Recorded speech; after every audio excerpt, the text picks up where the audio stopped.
Welcome to Manasys Solutions. Today we are going to prove that every integral domain is a field. Every integral domain is a field. Okay, what is an integral domain? An integral domain is a commutative ring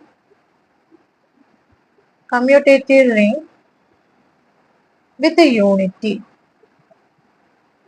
in which there is no zero divisors. What is a zero divisors?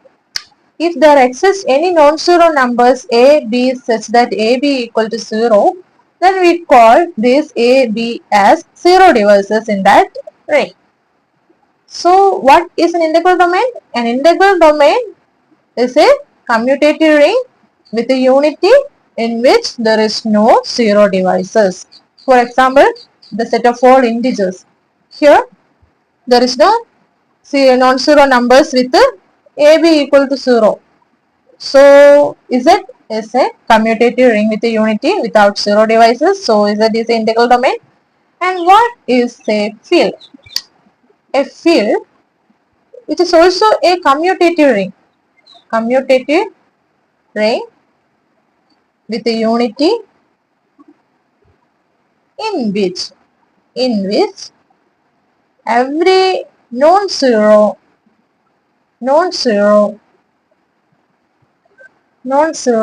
elements is a unit. Here in integral domain there is no zero divisors. In field every non-zero elements is a unit. These are the changes between these two structures. And what is the relation between these two structures? When we discuss the relation between these two, here Z is a integral domain, but Z is not a field because when we consider the element 2, for example, consider 2, there is here 2 is not a unit because there is no multiplicative inverse for 2 in Z. Therefore, Z is not a field but it is an integral domain. But every field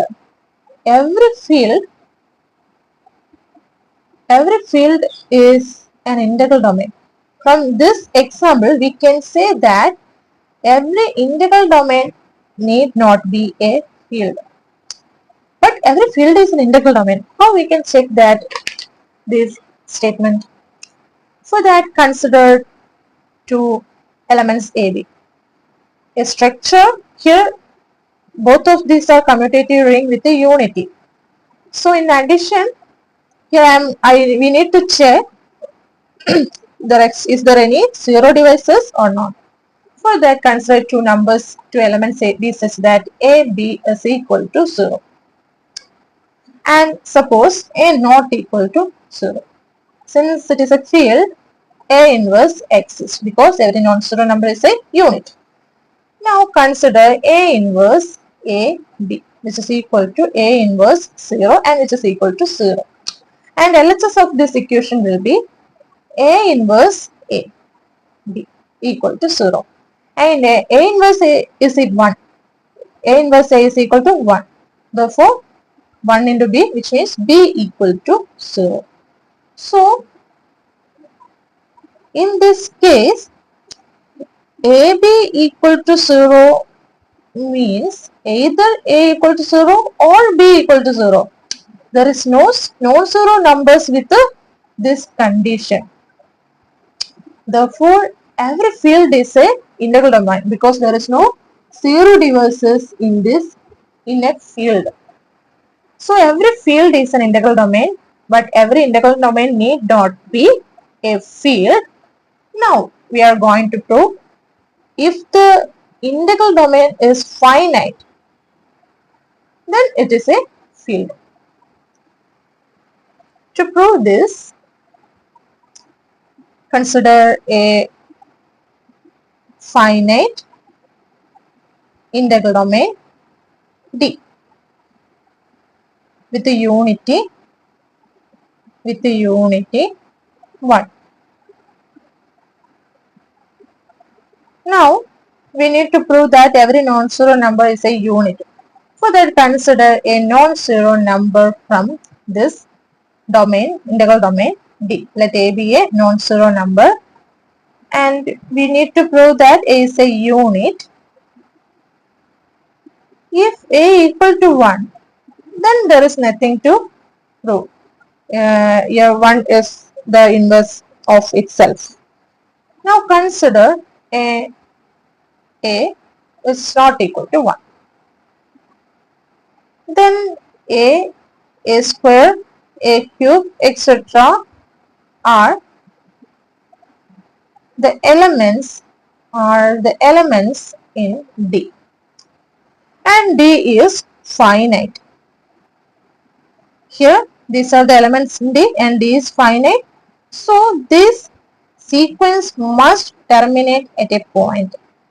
That is, there exist two integers I and j such that I greater than j and ai equal to aj.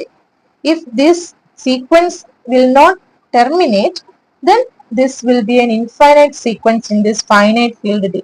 It is not possible. Therefore, this sequence must terminate. That means there exist two integers ij such that I greater than j and ai equal to aj. Now, by cancellation law, ai minus aj is equal to 1. And here, a raised to I minus j minus 1 plus 1 also equal to 1. Now, we can write it as a minus j minus 1 into a by grouping in this order. This is equal to 1, which means a inverse is equal to a raised to I minus j minus 1, which means every non-zero element of D, every non-zero element in D is a unit. Therefore, D is a field.